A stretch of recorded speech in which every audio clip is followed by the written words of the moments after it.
Ici, c'est un Google Sheets que je vais partager avec vous.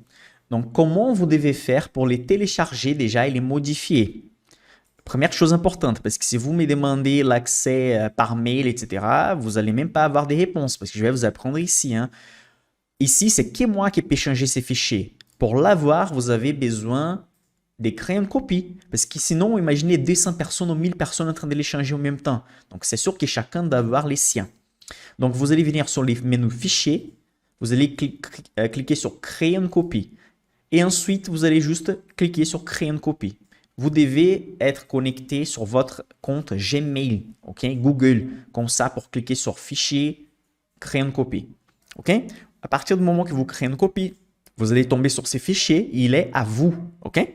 Et donc ici, vous avez la liste des sociétés du SP500. Toutes les sociétés de l'SP500, je vais partager avec vous.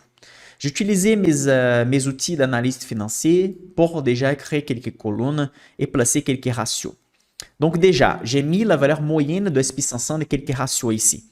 Les price earnings du marché américain, ça veut dire combien, combien la capitalisation de la société vaut plus que la recette générée. À ce moment, la moyenne, c'est 16.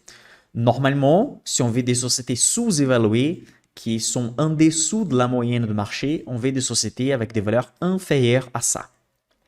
Les prix sur cash flow opérationnel, donc ici, c'est pas FC, c'est cash flow opérationnel.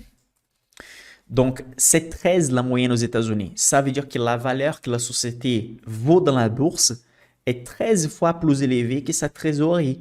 Dans ce cas, on veut que cette valeur soit la plus petite possible. Comme ça, on sait que la société a beaucoup de trésorerie. Net margin aux États-Unis, donc la net marge, l'argent qui reste dans la poche de la société, vaut 7% dans la moyenne.